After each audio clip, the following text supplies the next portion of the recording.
बेटी, एक बार चल के लड़के को देख तो लो। मेरा दावा है कि लड़का तुम्हें बहुत पसंद आएगा। बाला बहुत अच्छा लड़का है। हाँ हाँ बेटी, हम लोग तुम्हारे दुश्मन तो नहीं है।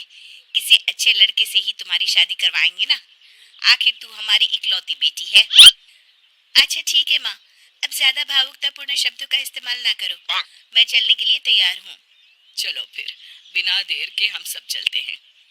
सभी बाला के घर पहुंचते हैं। अरे क्या बात है बहन जी, अभी तक आपका बेटा नहीं आया। जी बस आता ही होगा। तभी वहां बाला आता है। लो जी, आ गया मेरा बेटा। ये लोग तुझे देखने आए हैं और ये इनकी बेटी नम्रता है। बाला के सर पर बिल्कुल बाल नहीं होते। ये देख नम्रता और उसके परिवार वालों की आंखें फटी की फटी रह जाती है। ये तो टकला है। हे भगवान, माँ पिताजी, आप दोनों एक टकले से मेरी शादी करवाने वाले थे। अरे ये तो पूरा उजड़ा चमन है। देखो बेटी, इस तरह किसी का मजाक उड़ाना गलत है। किसी के बारे में इस तरह की बातें नहीं करते। बालों का क्या है, वो तो आते जाते रहते हैं। लड़का टकला है तो क्या हुआ, इंजीनियर है, अच्छा खासा कमाता है। आप चुप रहिए जी। इसकी तरफदारी इसलिए कर रहे हैं क्योंकि आपके भी सर पर बाल नहीं है। मैंने तो आपसे शादी कर ली, मगर मैं अपनी बेटी की शादी एक टकले से बिल्कुल नहीं करवाऊंगी।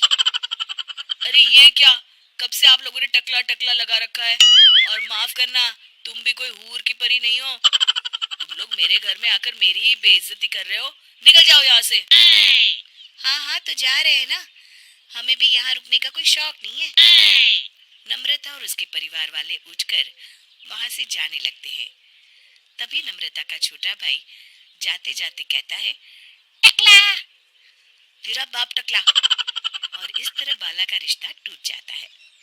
फिर एक दिन सड़क के किनारे एक आदमी घूम घूम कर कंधी बेच रहा होता है। कंधी ले लो, कंधी, एक से बढ़िया एक कंघी ले लो, नए जमाने की कंघी ले लो। अरे भाई ये ले लो। घूमते घूमते वो बाला के पास पहुंच जाता है। अरे भाई साहब, कंधी लोगे क्या, ये लो। तभी उसकी नजर बाला के सर के ऊपर पड़ती है।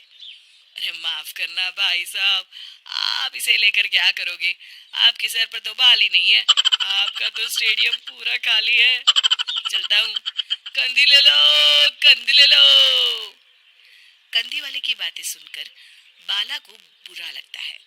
उस समय बाला को ऐसा महसूस होता है कि उसके लिए दुनिया में सबसे कीमती कोई चीज अगर है तो वो सिर्फ बाल है।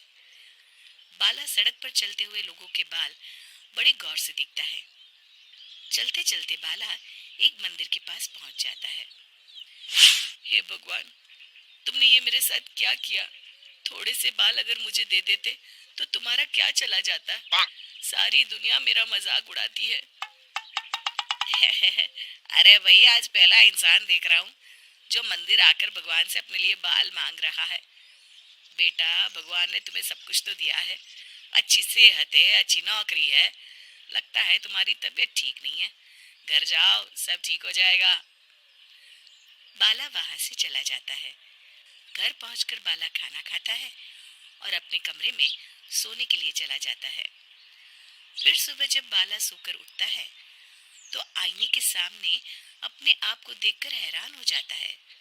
बाला के सर पर एकदम घने बाल आ जाते हैं। बाला खुशी से झूम उठता है।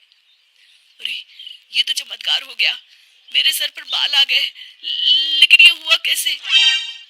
दोस्तों, अगर आप इस कहानी का दूसरा भाग देखना चाहते हैं तो हमें कमेंट करके जरूर बताएं।